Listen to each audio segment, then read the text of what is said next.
চট্টগ্রামের কর্ণফুলী ইপিজেডের একটি কারখানায় আগুন, নিয়ন্ত্রণে কাজ করছে ফায়ার সার্ভিসের ৮টি ইউনিট।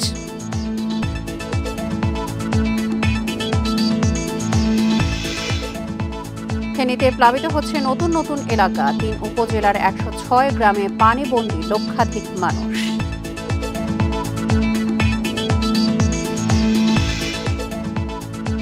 ঢাকা সিলেট মহাসড়কের ব্রাহ্মণবাড়িয়া অংশে থেমে থেমে যানজট, টানা বর্ষণে খানাখন্দে বেড়েছে দুর্ভোগ।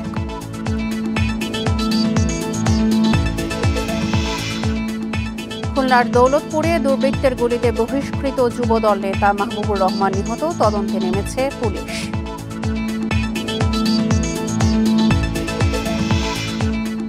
সরবরাহ সংকটের অজুহাতে বিভিন্ন জেলায় সবজির বাজার চড়া, কাঁচামরিচ কেজি পৌঁছেছে ৪০০ টাকায়। স্বাগত সমগ্র বাংলাদেশের সঙ্গে আছি সঞ্চারী মজুমদার। শুনছিলেন শিরোনাম, চলে যাচ্ছে পুরো খবরে। চট্টগ্রামের কর্ণফুলী ইপিজেডের একটি কারখানায় আগুন লেগেছে। নিয়ন্ত্রণে কাজ করছে ফায়ার সার্ভিসের ৮টি ইউনিট। বেলা ৩টার দিকে ইপিজেডের একটি কারখানায় আগুন লাগে। ফায়ার সার্ভিস জানায়, শুরুতে ইপিজেডের জায়ান্ট অ্যাক্সেসরিজ কারখানায় আগুন দেখতে পায় স্থানীয়রা। খবর পেয়ে ফায়ার সার্ভিসের ৮টি ইউনিট আগুন নিয়ন্ত্রণের কাজ শুরু করে। আগুন নেভাতে সব ধরনের চেষ্টা চলছে বলে জানিয়েছে ফায়ার সার্ভিস। ধারণা করা হচ্ছে এটি একটি ফোম কারখানা।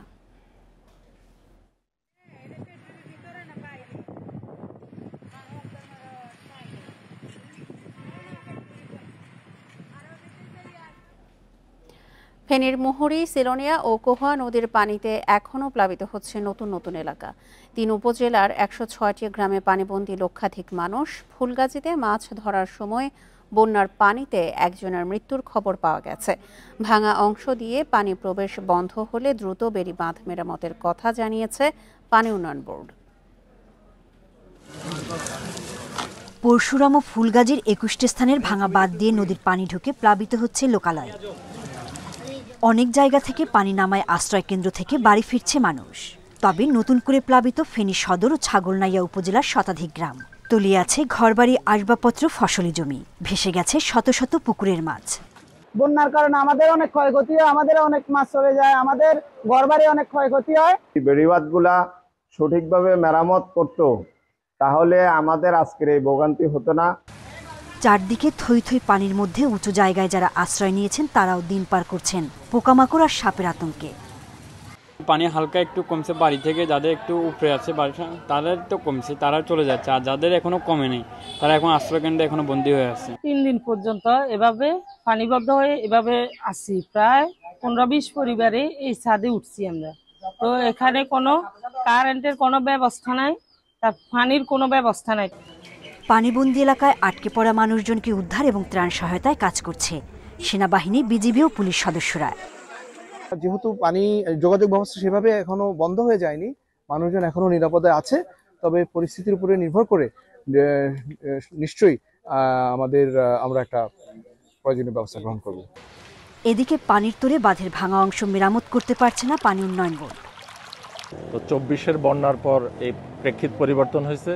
এখন আরও বড় আরও টেকসই আকারে বাঁধ নির্মাণের জন্য আমরা প্রকল্প প্রস্তাবনা দাখিল করেছি। একটা ফিজিবিলিটি শেষ হয়েছে, এটা চূড়ান্ত রিপোর্ট। আমরা ড্রাফট রিপোর্ট দিয়েই আমরা ৭,৩৪০ কোটি টাকার প্রকল্প দাখিল করছি। বন্যা ও জলাবদ্ধতার সমস্যা সমাধানে স্থায়ী বাঁধ নির্মাণ চান দুর্গত এলাকার মানুষ। Independent news. ফেনীর বন্যা পরিস্থিতির আরো খবর জানাতে যোগ দিচ্ছেন সহকর্মী সমীর উদ্দিন। সমীর, পানি তো বিপদসীমার নিচে আছে, এখন পর্যন্ত কি ধরনের দুর্ভোগ দেখতে পেয়েছেন? আর যেসব আশ্রয় কেন্দ্র রয়েছে, ৮২টি আশ্রয় কেন্দ্রে প্রায় ৯,২০০ জনের মতো আশ্রয় নিয়েছেন, সেখানে তাদেরকে কি পর্যাপ্ত খাবার বা পানির সুবিধা রয়েছে কিনা? জেলা প্রশাসনের পক্ষ থেকে বলা হচ্ছে, যে সকল আশ্রয় কেন্দ্রগুলোতে আশ্রয় নিয়েছে তাদের খাবারের কোনো সমস্যা নাই। তাদের জন্য আছে, ওখানে রান্না করা খাবার আছে, শুকনো খাবার আছে। এবং অন্যান্য জায়গায় যদি দুর্গত এলাকাও কেউ আটকা পড়ে তাদেরকে উদ্ধারের তারা ব্যবস্থা করবেন এবং নতুন নতুন এলাকায় যে প্লাবিত হচ্ছে সেখানে যদি কেউ আটকা পড়ে তাদেরকে উদ্ধারের জন্য তারা কাজ করবেন বলে আমাদেরকে বলেছেন জেলা প্রশাসক। সেই জন্য বিভিন্ন উপজেলার নির্বাহী অফিসারদেরকে দায়িত্ব দিয়েছেন জেলা প্রশাসক, তাৎক্ষণিকভাবে খবর রাখছেন এবং সাথে সেনাবাহিনী, বিজিবি, পুলিশ ও সদস্যরাও কিন্তু কাজ করছে। আমি এখন আছি ফুলগাজীর মুন্সিরহাট ইউনিয়নের উত্তর শ্রীপুর গ্রামে। সেখানে এখনো যে পানির যে একটা ড্যাম তৈরি হয়েছে সে পানি এখনো নামেনি, তবে কিছু জায়গায় যে পানি নামছে এটা ধীর গতিতে পানি নামছে। এখনো মানুষের দুর্ভোগ দুর্দশা এগুলা থেকেই গেছে। আমি একটা বাড়িতে এসেছি, সেখানে একটা তাদের মুরগির ফার্ম আছে, সেখানে মুরগির ফার্মের যে নিচতলা সেটাও পানির তলে ডুবে আছে। তারপরে অনেকগুলো মুরগি মারা গেছে বলে তারা আমাদেরকে বলেছে এবং আরেকটি বাড়িতে আমরা দেখেছি সেখানে প্রত্যেকটি বাড়ির যে নিচতলা সেখানে কিন্তু পানি জমে আছে এবং বাড়ির যে মূল যে রাস্তা সেটিও কিন্তু পানির তলার মধ্যে আছে। আপনাকে একটা তথ্য দিয়ে রাখি, এবার 1500 হেক্টর আমন বীজতলা ক্ষতি হয়েছে বলে কৃষি বিভাগের পক্ষ থেকে আমাদেরকে বলা হয়েছে এবং মৎস্য বিভাগ থেকে বলা হচ্ছে যে 1000-এরও বেশি মাছের ঘের ও পুকুরের মাছ বেঁচে গেছে বলে এখানকার মৎস্য কর্মকর্তা আমাদেরকে বলেছেন। আমরা এখন যেখানে চতুর্পাশে মৎস্য পুকুর রয়েছে, পুকুরের মাছগুলো কিন্তু চলে গিয়েছে বলে এখানকার যারা ভুক্তভোগী তারা আমাদেরকে জানিয়েছে। এই যে বাড়িতে প্রবেশ করা সে বাড়িরও যে সড়ক সেটিতেও কিন্তু এখনো হাঁটু পরিমাণ পানি আছে। এইভাবে করে ফেনীর ফুলগাজী এবং পরশুরামের প্রত্যেকটি গ্রামের রাস্তাগুলো বা বাড়িগুলো একই অবস্থা সংগ্রহ করতে থাকুন। ফেনী থেকে জানাচ্ছিলেন সমীর উদ্দিন। চট্টগ্রামের কর্ণফুলী ইপিজেডের একটি কারখানায় আগুন লেগেছে, নিয়ন্ত্রণে কাজ করছে ফায়ার সার্ভিসের 8টি ইউনিট। এই নিয়ে জানাতে সেখান থেকে যোগ দিচ্ছেন সহকর্মী আব্দুল্লাহ রাকিব। রাকিব, কিভাবে আগুনের সূত্রপাত হয়েছে, এখন কি অবস্থা দেখতে পাচ্ছেন?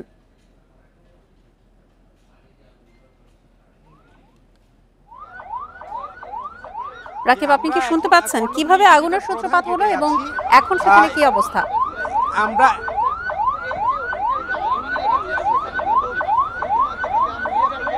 আমরা কর্ণফুলী ইপিজেড যে কারখানাটি যে ইপিজেডের মধ্যে রয়েছে সেখানে আছে, কিন্তু প্রধান ফটকে আসলে নিরাপত্তা কর্মীরা আমাদেরকে আটকে দিয়েছে। গণমাধ্যম কর্মী কাউকে আসলে ভিতরে যেতে দিচ্ছে না। এটি বিশাল একটি এলাকা জুড়ে ইপিজেডের অবস্থান। সেখানে দুটি কারখানা আমরা জানতে পেরেছি, একটি ফোম কারখানা রয়েছে আর একটি অ্যাক্সেসরিজ কারখানা রয়েছে। এই দুটি কারখানায় আগুন লাগে খবর পায় ফায়ার সার্ভিস দুপুর 2:55। এরপরে ফায়ার সার্ভিসের প্রথমে 3টি ইউনিট, পরবর্তীতে 4টি ইউনিট, সব মোট 8টি ইউনিট এখন পর্যন্ত এখানে এসেছে। আমরা দেখছি বাইরে উৎসুক মানুষ রয়েছে, ফায়ার সার্ভিস, সেনাবাহিনী অবস্থান করছে, কিন্তু গণমাধ্যম কর্মী এবং এখানকার যারা স্থানীয়রা আছে তারাও অপেক্ষা করছে, কিন্তু ভেতরে আসলে ফায়ার সার্ভিস ছাড়া কাউকে প্রবেশ করতে দিচ্ছে না। এখানকার বিভিন্ন বাহিনী, আমরা পুলিশ থেকে শুরু করে নৌবাহিনী, সেনাবাহিনী তাদেরকে দেখতে পাচ্ছি, তারা আসলে চেষ্টা করছে এখানকার যে মানুষের চাপ, সেই চাপটি সামলেও তারা এখানকার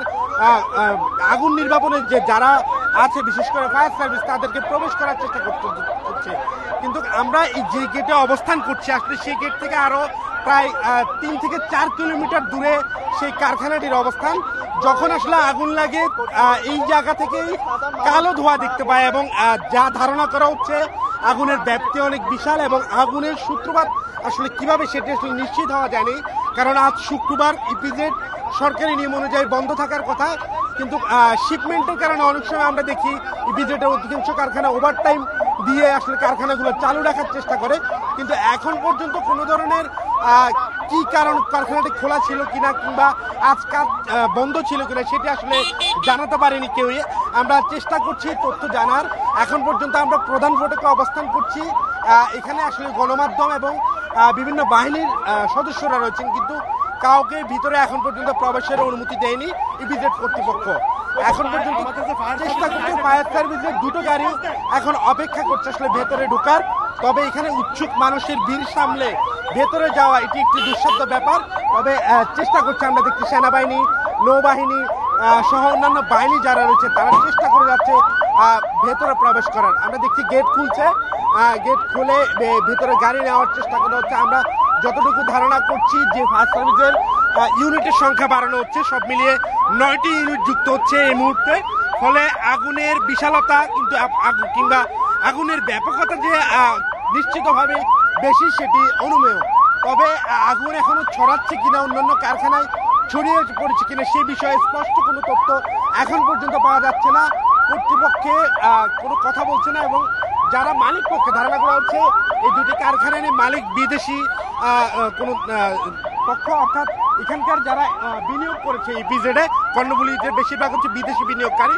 ফলে এখন পর্যন্ত ভেতরের কি অবস্থা, কয়টি কারখানা, আমরা এতটুকু পর্যন্ত ফায়ার সার্ভিস থেকে তথ্য পেয়েছি। ফায়ার সার্ভিসের নিয়ন্ত্রণ কক্ষ থেকে মাত্র দুটো কারখানায়, বিশেষ করে একটি ফোম কারখানা রয়েছে এবং আরেকটি অ্যাক্সেসরিজের কারখানা রয়েছে, সেই দুটি কারখানায় আগুন লেগেছে। তবে আগুনের পরবর্তী সর্বশেষ কি তথ্য, সে তথ্য আসলে আমরা যেহেতু ভেতরে প্রবেশ করতে দিচ্ছে না গণমাধ্যম কর্মীদের, ফলে সেটি এখন আমরা নিশ্চিত করে জানতে পারছি না। আমরা দেখছি প্রায় 10 মিনিট হতে চললো ফায়ার সার্ভিসের একটি ইউনিট অপেক্ষা করছে, কিন্তু ভেতর থেকে আসলে অনুমতি না পাওয়ায় সেই গাড়িগুলো এখনো প্রবেশের জন্য অপেক্ষা করছে।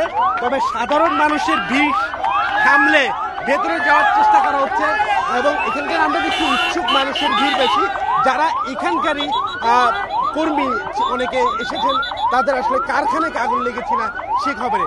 তবে ভেতর থেকে আমরা যে খবরগুলো পাচ্ছি, যখন 2:30টার দিকে আগুনের সূত্রপাত, ফায়ার সার্ভিস যেহেতু বলছে তারা 2:55 আগুন লাগার খবর পায়, তখন থেকে আসলে ধোঁয়া, দূর থেকে কালো ধোঁয়া দেখতে পেয়েছেন। তবে নৌবাহিনী এবং ফায়ার সার্ভিসের সদস্যরা তাৎক্ষণিকভাবে এখানে এসেছেন। এখানে এসে তারা শিল্প পুলিশের, আমরা দেখছি বিশেষ একটি ইউনিট এসেছে, তারা তৎপরতা চালাচ্ছে এখানে আসলে যাতে নিরাপত্তার পাশাপাশি এখানকার যে কারখানার যে রয়েছে সেগুলোকে সুরক্ষিত করার জন্য তারাও চেষ্টা করছেন। কিন্তু ফায়ার সার্ভিসের একটি ইউনিট অনেকক্ষণ ধরে অপেক্ষা করছে, প্রায় 10 মিনিট পেরিয়ে গিয়েছে, কিন্তু এখন পর্যন্ত এই ইউনিটটি প্রবেশ করতে পারছে না। তবে এখন পর্যন্ত চেষ্টা চলছে সেই গাড়িটি প্রবেশ করানোর, উৎসুক মানুষের ভিড় ঠেলে। আমরা এখন পর্যন্ত যে তথ্যটি জানি, 2:55 কর্ণফুলী ইপিজেডের কারখানায়, দুটি কারখানায় আগুন লাগে, এবং সেই আগুন নেভাতে ফায়ার সার্ভিসের এখন পর্যন্ত 8টি ইউনিট যুক্ত হচ্ছে এবং আরেকটি ইউনিট যুক্ত হবার অপেক্ষায় রয়েছে।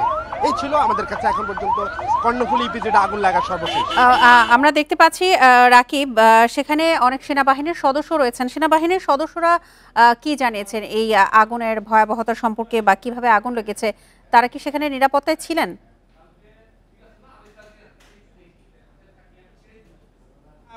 আসলে সেনাবাহিনীর যে দলটি এসেছে, সেনাবাহিনীর দলটির টহল টিম হিসাবে খবর পেয়ে, আগুন লাগার খবর পেয়ে তারা এসেছে এখানে, যেহেতু একটি বিশেষায়িত রপ্তানি প্রক্রিয়াকরণ অঞ্চল এটি, এবং সেখানে নিরাপত্তার বিষয় রয়েছে।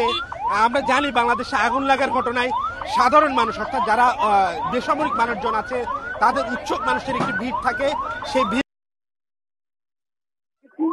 গণমাধ্যমের জন্য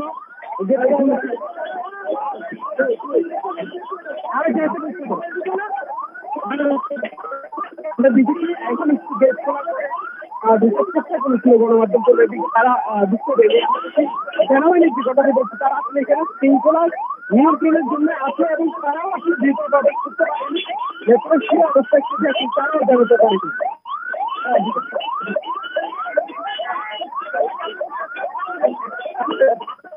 আপনার কাছে জানতে চাই, যেহেতু আজকে সাপ্তাহিক ছুটির দিন ছিল, কারখানায় কি কোনো কাজ চলছিল আজকে?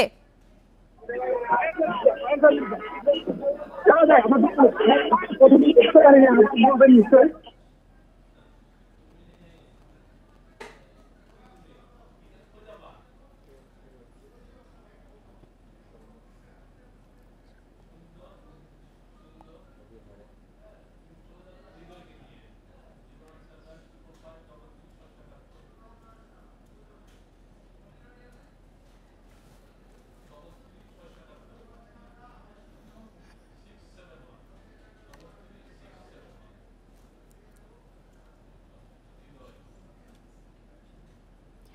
চট্টগ্রাম কর্ণফুলী ইপিজেডের প্রায় 2টি কারখানায় আগুন লেগেছে। ইতোমধ্যে চট্টগ্রামের এই ইপিজেড কারখানার আগুন নেভাতে 9টি ইউনিট কাজ করছে ফায়ার সার্ভিসের। সেই সব বিষয় বিস্তারিত জানাচ্ছিলেন আমাদের সহকর্মী আব্দুল্লাহ রাকিব। নোয়াখালী, লক্ষ্মীপুর ও সাতক্ষীরায় বৃষ্টি কমলেও জলাবদ্ধতায় দুর্ভোগ কমেনি। নোয়াখালী জেলা শহর, মাইজদী সহ বিভিন্ন উপজেলার নিচু এলাকার বেশিরভাগ রাস্তাঘাট এখনও পানির নিচে। বৃষ্টি ও জলাবদ্ধতার কারণে সড়কের বিভিন্ন অংশ ভেঙে গেছে, এতে যান চলাচলে ভোগান্তিতে পড়েছেন মানুষ। স্থানীয়রা জানান, নোয়াখালী পৌরসভার অপরিকল্পিত ড্রেনেজ ব্যবস্থা ও খালগুলো দখল দূষণের কারণে প্রতি বছর বর্ষায় দুর্ভোগ হচ্ছে। লক্ষ্মীপুরে জলাবদ্ধ এলাকা থেকে পানি নেমে গেলেও রাস্তাঘাটের বেহাল অবস্থায় দুর্ভোগ বেড়েছে কয়েকগুণ। গত কয়েকদিনের বৃষ্টিতে জেলার 5টি উপজেলায় 3 শতাধিক পুকুর ও ঘেরের মাছ পানিতে ভেসে গেছে। পাশাপাশি তলিয়ে গেছে কয়েকশো একর আমনের বীজতলা ও শাকসবজির মাঠ। জলাবদ্ধতার কবলে সাতক্ষীরা পৌরসভা সহ সদর উপজেলার বিস্তীর্ণ এলাকা। এদিকে 2 দিন বন্ধ থাকার পর খাগড়াছড়ির সাথে রাঙামাটির লংগদুর সড়ক যোগাযোগ স্বাভাবিক হয়েছে। এই হাউজিং এর ব্যক্তিগত কেউ খাজনা ট্যাক্স তো বাকি রাখেনি, সবাই তো খাজনা ট্যাক্স দিয়েছে, সরকারের যা যা প্রয়োজন সবাই দিয়েছে, কিন্তু দুর্ভাগ্য একটা মানুষ স্বাভাবিকভাবে চলাফেরা করতে পারতেছে না। এই শহরের চারিদিকে যে সমস্ত নালা নর্দমা আছে, খাল আছে, এগুলাকে যদি ওইভাবে পরিষ্কার পরিচ্ছন্ন করা হয় তাহলে আমার মনে হয় জলাবদ্ধতা স্থায়ীভাবে থাকবে না। হ্যাঁ, ব্রাহ্মণবাড়িয়ায় ঢাকা সিলেট মহাসড়কে থেমে থেমে চলছে যানবাহন। এর আগে মধ্যরাত থেকে দুপুর পর্যন্ত প্রায় 20 কিলোমিটার জুড়ে দীর্ঘ যানজটে চরম ভোগান্তিতে পড়েন যাত্রী ও চালকরা। বৃষ্টির কারণে খানাখন্দে পড়ে যানবাহন বিকল হওয়ায় রাতে আশুগঞ্জ গোলচত্বর থেকে সরাইলের শাহবাজপুর পর্যন্ত যানজটের সৃষ্টি হয়। এখন পর্যন্ত সড়কটিতে থেমে থেমে চলছে যানবাহন, যানজটে নাকাল শত শত যাত্রী। চালকরা জানান, গোলচত্বর এবং সরাইল বিশ্ব রোড এলাকায় 4 লেন সড়কের নির্মাণ কাজ এবং খানাখন্দের কারণে প্রায়ই যানজটের সৃষ্টি হয়। এছাড়াও সড়ক জুড়ে গর্তের কারণে যানবাহনের ধীর গতি দুর্ভোগ বাড়িয়েছে। এদিকে যানজট নিরসনে কাজ চলছে বলে জানায় পুলিশ। বিশ্ব রোডে কিছু ভাঙন আছে, আশুগঞ্জে গুলচত্বরে কিছু ভাঙন আছে, তাছাড়া হাইওয়েতে বিভিন্ন জায়গায় কিছু কিছু গর্ত আছে, ওইগুলো সব কিছু মিলে আমাদের এই যানজটটা একটু তীব্র আকার ধারণ করেছে। বর্তমানে ঢাকা সিলেট হাইওয়েতে গাড়ি চলাচল কিছুটা স্বাভাবিক হয়েছে। এবার জানাবো জুলাই অভ্যুত্থান নিয়ে প্রতিবেদন।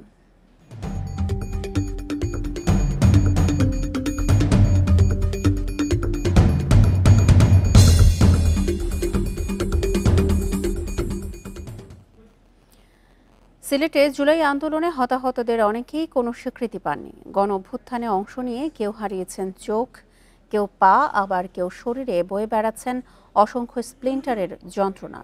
অথচ আহতদের অনেকেই পাননি সঠিক চিকিৎসা ও সহায়তা। 5 আগস্ট শেখ হাসিনার সরকার পতনের পর বিজয় মিছিলে অংশ নেয় সিলেটের মুন্সিপাড়ার 10 বছর বয়সী রুহান। সেখানেই পুলিশের গুলিতে এক চোখ হারায় সে, অথচ এখনো মেলেনি কোনো স্বীকৃতি। একইভাবে আন্দোলনে পুলিশের গুলিতে চোখ হারান আলাল আহমেদ। একটি চোখ নিয়ে তিনি লড়ছেন কঠিন জীবনযুদ্ধে। জুলাই সনদ হলো আমাদের একটা ইজ্জত সম্মান। জুলাই সনদটা পেলে আমরা খুবই আনন্দিত হব। এমসি কলেজের ডিগ্রি শেষ বর্ষের শিক্ষার্থী মোহাম্মদ জহির খান। আন্দোলনের সময় পুলিশের গুলি তার পায়ে লাগে।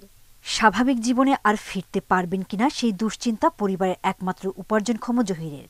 ঠিকভাবে যে স্থায়ী অক্ষমতা বা পঙ্গুত্ব আমরা যেভাবে বরণ করেছি সেখান থেকে ফিরে আসার আর সুযোগ নেই, এবং স্বাভাবিক জীবন যদি আমি ফিরে আসতেও চাই, এটা এমন পর্যায়ে গুরুতর হয়েছে যে আমার স্বাভাবিক চলাফেরা যেটা হাঁটার সেই ক্ষমতাও নেই। তো আমি সরকারের কাছে আমি একটা আবেদন জানাবো আপনাদের মাধ্যমে যে আমাদের পুনর্বাসনের যে ব্যাপারটা এটা নিশ্চিত করা। জুলাই আন্দোলনে নারীদেরও প্রতিবাদী অংশগ্রহণ ছিল। তাদেরই একজন এমসি কলেজের মাস্টার্স শিক্ষার্থী লতিফা আক্তার। পুলিশের লাঠিচার্জে পায়ে আঘাত পান তিনি। এখন চিকিৎসার ব্যয় মেটাতে হিমশিম খাচ্ছেন। কিছুক্ষণ বেশি রাস্তায় একটু হাঁটাচলা করি তাইলে আমার পা ফুলে যায়, সিঁড়ি পাইতে পারি না। কারণ আমাদের তো মনে করেন আমাদের অভাবের সংসার, আমাদেরকে হাঁটতে হবে, আমাদের হচ্ছে পায়ের লোক। দেশ ফ্যাসিস্ট মুক্ত হওয়ার পর এখন তাদের একটাই চাওয়া, জুলাই সনদ যেন দ্রুত বাস্তবায়ন হয়। Independent news. খুলনার দৌলতপুরে বহিষ্কৃত যুবদল নেতা মাহবুবুর রহমানকে গুলি করে ও কুপিয়ে হত্যা করেছে দুর্বৃত্তরা। দুপুরে পশ্চিম মহেশ্বর পাশা এলাকায় নিজ বাসার সামনে তাকে হত্যা করা হয়। পুলিশ জানায়, বাসার সামনে নিজের প্রাইভেট কার পরিষ্কার করছিলেন মাহবুবুর। এ সময় মোটরসাইকেলে আসা 3 ব্যক্তি তাকে লক্ষ্য করে গুলি ও ধারালো অস্ত্র দিয়ে কুপিয়ে পালিয়ে যায়। আশঙ্কাজনক অবস্থায় তাকে উদ্ধার করে খুলনা মেডিকেল কলেজ হাসপাতালে নেওয়া হলে চিকিৎসক মৃত ঘোষণা করেন। ফেব্রুয়ারিতে ক্যাম্পাসে ছাত্র রাজনীতি বন্ধ নিয়ে কুয়েটের শিক্ষার্থীদের 2 পক্ষের সংঘর্ষের সময় অস্ত্র হাতে থানা যুবদল সহ সভাপতি মাহবুবুর রহমানের ছবি ভাইরাল হয়। এই ঘটনায় তাকে দল থেকে বহিষ্কার করে যুবদল।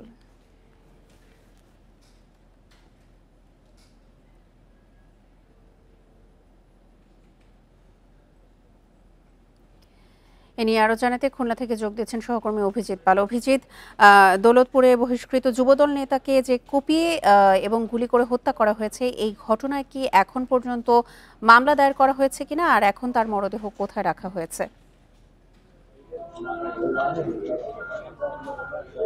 এখন আসলে নিহতের মরদেহ খুলনা মেডিকেল কলেজের মর্গে আছে। আমরা খুলনা মেডিকেল কলেজের মর্গের সামনে আছি। আমি যদি একটু আপনাকে দেখাতে চাই যে মেডিকেল কলেজের মর্গের সামনে এখনো তার পরিবারের সদস্যরা রয়েছেন এবং তারা এখানে অবস্থান করছেন।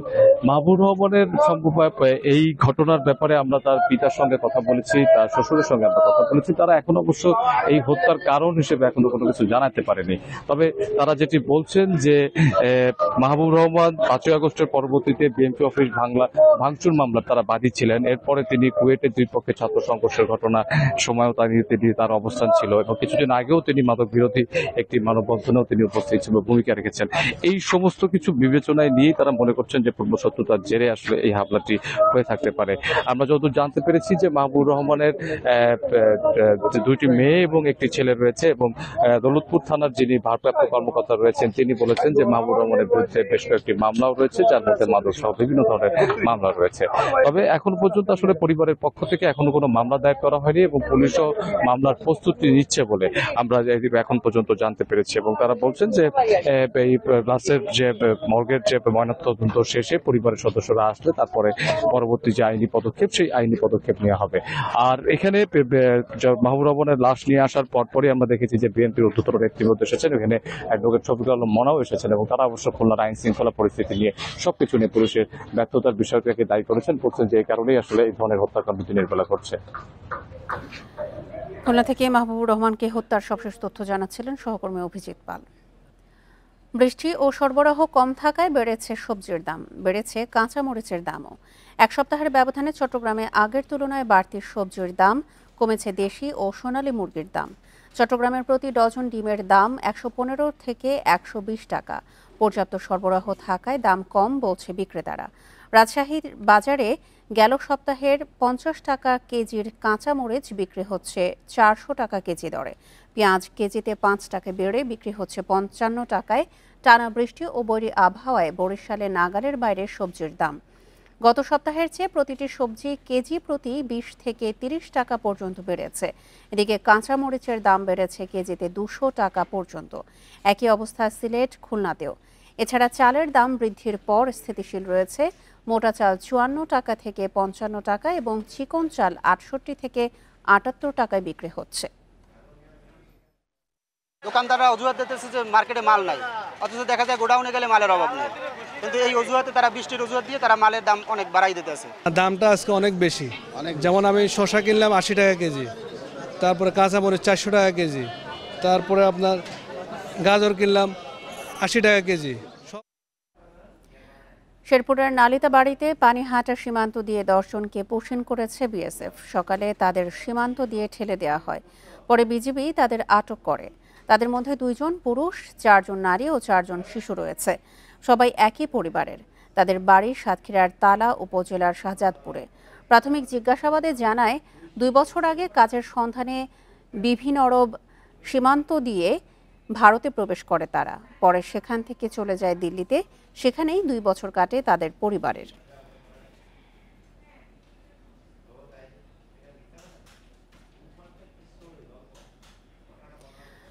ফ্যাসিবাদ পুনর্বাসনের জন্য একটি চক্র চেষ্টা চালিয়ে যাচ্ছে বলে অভিযোগ করেছেন এনসিপির দক্ষিণাঞ্চলের মুখ্য সংগঠক হাসনাত আব্দুল্লাহ। দুপুরে যশোরের একটি হোটেলে জুলাই আন্দোলনে আহত ও নিহতদের পরিবারের সঙ্গে সাক্ষাৎ শেষে সাংবাদিকদের কথা জানান তিনি। হাসনাত বলেন, প্রধান উপদেষ্টা ডক্টর মোহাম্মদ ইউনূস যদি সবকিছু বাদ দিয়ে শুধু নির্বাচন করতে চান তাহলে তাকেও জাতির কাঠগড়ায় দাঁড়াতে হবে। অভিযোগ করেন, এনসিপিকে পরিকল্পিতভাবে নির্বাচন বিরোধী বানানো হচ্ছে।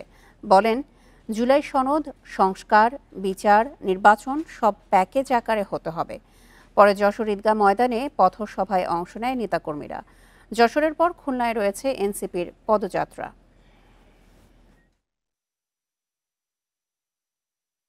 একটা পরিকল্পিত ছক আমরা দেখতে পাচ্ছি, এগুলা মিলে যাচ্ছে। আবার একটা ফেসিজমকে আবার হচ্ছে রিহেবিলিটেট করা, পুনর্বাসন করার এই যে ছকগুলা, স্ট্র্যাটেজিগুলা মিলতেছে। আমাদেরকে পরিকল্পিতভাবে নির্বাচন থেকে আলাদা করা হইতেছে, পরিকল্পিতভাবে ট্যাগ দেওয়া হইতেছে না আমরা নির্বাচন বিরোধী। আমরা কিন্তু নির্বাচন বিরোধী না, আমাদের সবগুলোই লাগবে। দেশের আমদানি রপ্তানি কার্যক্রম নিরবচ্ছিন্ন রাখতে সাপ্তাহিক ছুটির দিনেও খোলা চট্টগ্রাম কাস্টমস হাউস। তবে আজও সার্ভার জটিলতায় বিড়ম্বনার অভিযোগ সেবাগ্রহীতাদের। সকাল থেকে চট্টগ্রাম কাস্টমস হাউসে আসতে থাকেন এনবিআর কর্মকর্তা ও C&F এজেন্ট প্রতিনিধিরা। কর্মকর্তারা বলছেন, ছুটির দিনে কাস্টমস হাউস খোলা রাখাকে স্বাগত জানিয়েছেন ব্যবহারকারীরা। তবে সার্ভার জটিলতার অভিযোগ ছিল আজও। সমস্যা সমাধানে কাজ চলছে জানিয়ে দ্রুত এই সংকট সমাধানের আশা কাস্টমস কর্তৃপক্ষের। আন্তঃবাণিজ্যের তথ্য ও শুল্কের হিসাব রাখার মাধ্যম অ্যাসাইকুডা ওয়ার্ল্ড সিস্টেম ধীরগতি থাকায় গত কয়েকদিন ধরে বৈদেশিক বাণিজ্যের পণ্য চালান ছাড় প্রক্রিয়া কিছুটা বাধাগ্রস্ত হয়। এই প্রেক্ষাপটে সব কাস্টমস হাউসকে সাপ্তাহিক ছুটির দিন খোলা রাখার নির্দেশ দেয় রাজস্ব বোর্ড। ঠিকভাবে হয় নাই, গতকালকেও কাজ হয় নাই, এজন্য এটা খুব আমাদের জন্য ভালো। কন্টিনিউয়াস ড্যামারেজ হয়, এটা ইম্পোর্টারের ক্ষতি, আমাদেরও কিছুটা ক্ষতি হয় কাজের ব্যাঘাটে। এই জন্য যেটা খোলা রাখছে এটা আমাদের জন্য সুবিধাজনক। এটার সমাধান কোনো পথে আমাদের কমিশনার মহোদয় উদ্যোগতা নিচ্ছে না। অ্যাকচুয়ালি এই সার্ভারটা না থাকলে আমাদের CNF এর কোনো দামই নেই। ব্যাকলগ তৈরি হচ্ছে। CNFরা এই কয়েকটা দিন যে প্রবলেম ফেস করেছে, এই শুক্র শনিবার এই পণ্য চালান অ্যাসেসমেন্টের মাধ্যমে খালাস হলে পণ্যের আমাদের যে পোর্টের ব্যাকলগও কমবে, একই সাথে আমাদের যে স্টেক হোল্ডার বা সার্ভিস নিচ্ছেন যারা, তারা উপকৃত হবে। আইনের জটিলতায় রাঙামাটিতে প্রাথমিক বিদ্যালয়ে শিক্ষক নিয়োগ দিতে পারছে না জেলা পরিষদ। গত 5 বছর ধরে বন্ধ আছে নিয়োগ কার্যক্রম। প্রতি মাসে অনেক শিক্ষক অবসরে যাওয়ার পর শূন্য পদের সংখ্যা এখন প্রায় 1000। এতে ব্যাহত হচ্ছে শিশুদের পাঠদান কার্যক্রম। 1997 সালে পার্বত্য চুক্তির মাধ্যমে 3 পার্বত্য জেলায় শিক্ষক নিয়োগ ও পদায়নের দায়িত্ব পায় জেলা পরিষদ। পাহাড়ে এই চাকরিতে নিয়োগের জন্য বয়সসীমা নির্ধারণ করা হয় 40 বছর, কিন্তু 2020 সালে তা কমিয়ে 30 বছর করলে বাড়ে অসন্তোষ। এক পর্যায়ে বিষয়টি গড়ায় আদালতে। 5 বছর ধরে বন্ধ আছে শিক্ষক নিয়োগ কার্যক্রম। এমনকি এই সময় অনেকে অবসর নিলেও সেসব পদে আর কোনো শিক্ষক পদায়ন হয়নি। এতে পাঠদান ব্যাহত হওয়ার পাশাপাশি বাড়তি চাপে পড়েছেন শিক্ষকরা। শিক্ষক সংকট হলে আমাদের সঠিক পাঠদান তো হওয়ার দূরের কথা, আমাদের খুব কষ্ট করে চালাতে হচ্ছে। এটা বিদ্যালয়গুলোতে যদি শিক্ষক পদ শূন্য থাকে, আমাদের লক্ষ্যটা আমরা অর্জন করতে পারি না। অনেক স্কুলে 2 জন টিচার নিয়ে স্কুল চালাতে হচ্ছে। সচেতন মহল বলছে, সমস্যার সমাধান না হওয়ায় ক্ষতিগ্রস্ত হচ্ছে নতুন প্রজন্মের শিশুরা। এজন্য সরকারের হস্তক্ষেপ চেয়েছেন তারা। ব্যক্তিগত অভিমত হলো যে জেলা পরিষদের মাধ্যমে শিক্ষক নিয়োগ প্রক্রিয়াটি দ্রুত কার্যকরী করার মাধ্যমে এই এলাকার শিক্ষা সংকটকে দূরীভূত করা। শিক্ষক নিয়োগ জটিলতায় প্রাথমিক শিক্ষা কার্যক্রম চরম ব্যাহত হচ্ছে দাবি জেলা প্রাথমিক শিক্ষা কর্মকর্তার। যে কারণে নিয়োগটা বন্ধ আছে সেটি হলো যে মহামান্য হাইকোর্টে একটি রিট পিটিশন আছে।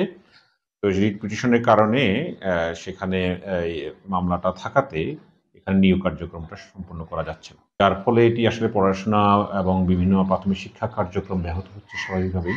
জেলায় 760টি প্রাথমিক বিদ্যালয়ে শিক্ষার্থী আছে প্রায় 50,000। তবে সহকারী শিক্ষক 602টি এবং প্রধান শিক্ষকের পদ খালি আছে 373টি। Independent news. মুন্সিগঞ্জের লৌহজংয়ে 5টি যানবাহনের সংঘর্ষে আহত হয়েছেন অন্তত 15 জন। বেলা 11টার দিকে পদ্মা সেতুর টোল প্লাজার উত্তর থানার সামনে এসব দুর্ঘটনা ঘটে। ফায়ার সার্ভিস জানায়, ঢাকা থেকে মাওয়াগামী ইমাদ পরিবহনের একটি বাস নিয়ন্ত্রণ হারায়। এ সময় সামনে থাকা ইলিশ পরিবহনের বাস, গোসাইরহাট এক্সপ্রেস, প্রাইভেট কার ও একটি জিপ গাড়িকে ধাক্কা দেয়। পরে ফায়ার সার্ভিস খবর পেয়ে উদ্ধার কাজ শুরু করে। আহতদের পাঠানো হয় বিভিন্ন হাসপাতালে। পরে দুর্ঘটনায় পড়া বাহনগুলোকে সরিয়ে নেয় পুলিশ।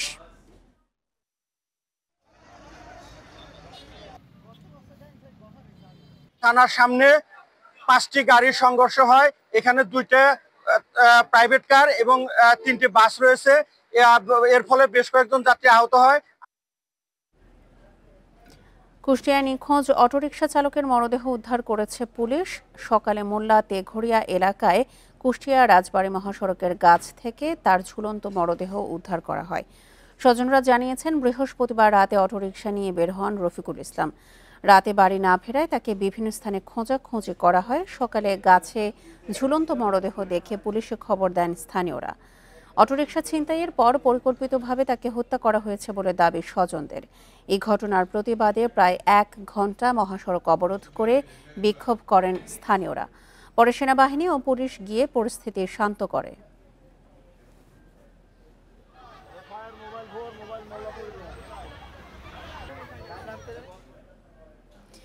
কিশোরগঞ্জে নিখোঁজের 5 দিন পর রোজামণি নামে 6 বছরের এক শিশুর মরদেহ উদ্ধার করেছে পুলিশ। এ ঘটনায় একজনকে আটক করা হয়েছে। সকালে সদর উপজেলার মারিয়া এলাকার একটি পাটক্ষেত থেকে মরদেহটি উদ্ধার করা হয়। স্বজনদের বরাত দিয়ে পুলিশ জানায়, গত রোববার বিকেলে বাড়ির সামনের রাস্তায় খেলা করছিল শিশু রোজামণি।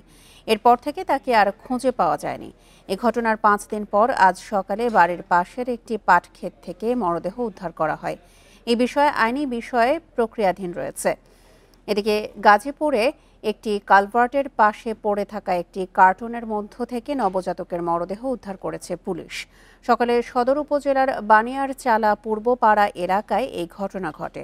নবজাতকের পরিচয় এবং মৃত্যুর সঠিক কারণ জানতে কাজ করছে বলে জানিয়েছে পুলিশ।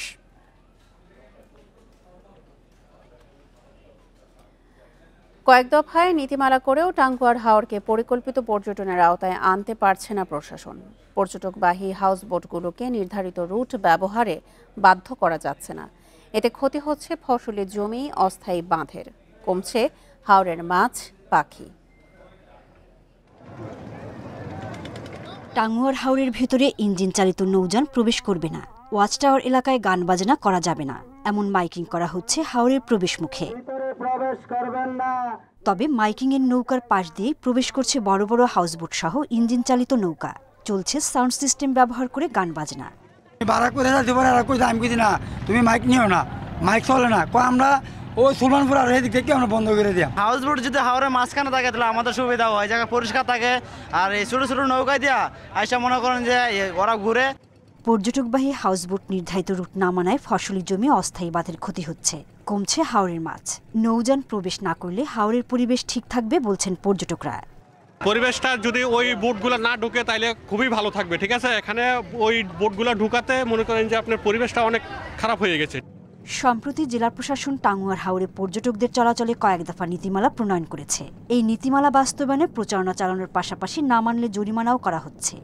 আমাদের স্থানীয় যে উপজেলা নির্বাহী অফিসার আছে উনি নিয়মিত অভিযান পরিচালনা করছেন। এই বিষয়ে আমরা শক্ত অবস্থানে আছি। আমরা হাউসবোট যে মালিক যারা, তাদেরকে নিয়ে বসেছি। তারা আমাদের কাছে অঙ্গীকার করেছে তারা হাউসবোট ওয়াচ টাওয়ার এলাকায় প্রবেশ করাবে না। কেউ যদি এর ব্যত্যয় ঘটায় তার বিরুদ্ধে প্রয়োজনীয় আইনানুগ ব্যবস্থা নেওয়া হবে। টাঙ্গুয়ার হাওরে গত 5 বছর ধরে হাউসবোট চলাচল করছে। প্রতি বছরই বাড়ছে সংখ্যা। বর্তমানে হাউসবোট আছে 500-র বেশি। Independent news. সিলেট ও সুনামগঞ্জের বিভিন্ন সীমান্ত এলাকা থেকে প্রায় 3.5 কোটি টাকার ভারতীয় চোরাই পণ্য জব্দ করেছে বিজিবি। বিষয়টি নিশ্চিত করেন 48 বিজিবির অধিনায়ক লেফটেন্যান্ট কর্নেল নাজমুল হক। জানান, বৃহস্পতিবার থেকে সীমান্তবর্তী বিভিন্ন এলাকায় অভিযান চালান তারা।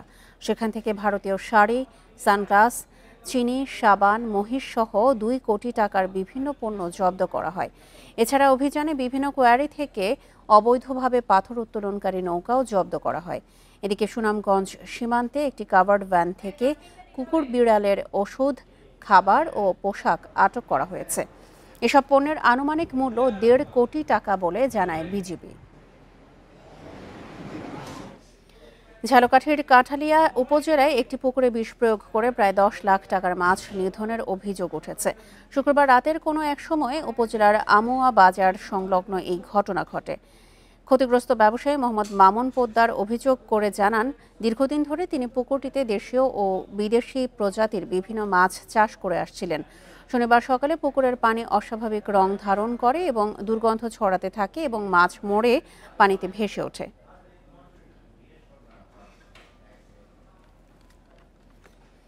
আর এ ছিল এখনকার মতো সমগ্র বাংলাদেশে। আমন্ত্রণ পরের আয়োজনে।